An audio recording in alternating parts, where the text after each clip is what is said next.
मैं सनी और आज के इस वीडियो में हम जानने वाले हैं अपस्ट्रोफ फिगर ऑफ स्पीच के बारे में। तो बने रहिए हमारे इस वीडियो में। यदि आप हमारे चैनल पर नए हैं तो हमारे चैनल को सब्सक्राइब ज़रूर करें। तो चलिए शुरू करते हैं अपस्ट्रोफ की डिफिनीसन। तो देखिए, सबसे पहले आप जब भी फिगर ऑफ स्पीच का यदि आप अपने एग्जाम में आंसर दे रहे हो तो सबसे पहले आप ऊपर ज़रूर लिखिएगा फिगर ऑफ स्पीच। उसके बाद से लिखिएगा जो भी आपका जो फिगर ऑफ स्पीच पूछा जाएगा उसको ज़रूर नोट करें। यानी कि अपस्ट्रोफ पूछा है तो आप अपने एग्जाम में ज़रूर लिखें कि अपस्ट्रोफ का हम फिगर ऑफ स्पीच का जो है आंसर दे रहे हैं। उसके बाद से लिखिए डिफिनीसन, जिस प्रकार से हमने यहाँ पे लिखा है डिफिनीसन, और डिफिनीसन लिखने के बाद से अपस्ट्रोफ का जो डिफिनीसन है हमने यहाँ पे लिखा है। तो चलिए हम जान लेते हैं कि जो अपस्ट्रोफ है उसकी परिभाषा। तो देखिए, अपस्ट्रोफ की परिभाषा यही है कि an apostrophe is a direct addresses to the dead, to the absents are to a personified objects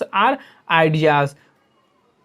उसके बाद से लिखा गया आगे कि this figure is a special form of personification. देखिए, यहाँ पे जब नहीं आता है तो हमने यहाँ आगे लिख दिया पर्सोनिफिकेशन।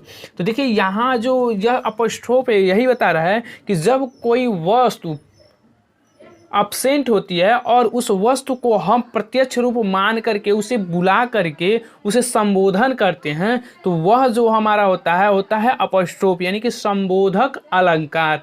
तो हमने आपको क्या बताया है कि जब कोई वस्तु उपस्थित न हो और उसे हम उपस्थित मान करके, यानी कि उसे हम प्रत्यक्ष रूप से बुला करके उसे संबोधन करते हैं तो अब हमारा होता है अपस्ट्रोफ अलंकार। तो यही हमारा डिफिनीसन है।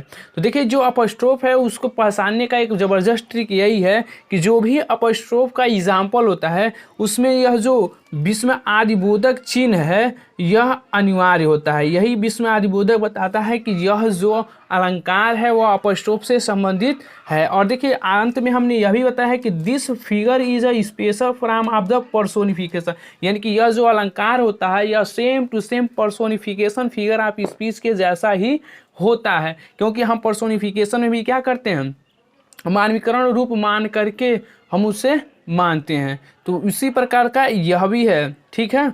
ये उसके बाद से जान लेते हैं हम इसके एग्जाम्पल्स को। तो देखिए, यहाँ पे हमने 2 एग्जाम्पल दिए हैं, और भी एग्जाम्पल्स हैं, आप उसे भी लिख सकते हैं। तो देखिए, हमने जो लिखा है बहुत आसान लिखा है। पहला एग्जाम्पल यही है कि roll on thou deep and dark blue ocean roll. उसके बाद से फुल स्टॉप यहाँ पे होगा। और दूसरा एग्जाम्पल यही है कि frankly the name is omen. तो यह जो दूसरा है यह बहुत ही आसान है। तो आशा करते हैं कि आप अपस्ट्रोफ का डिफिनीशन भी समझ गए होंगे और इसका एग्जाम्पल्स भी। तो चलिए मिलते हैं नेक्स्ट वीडियो में।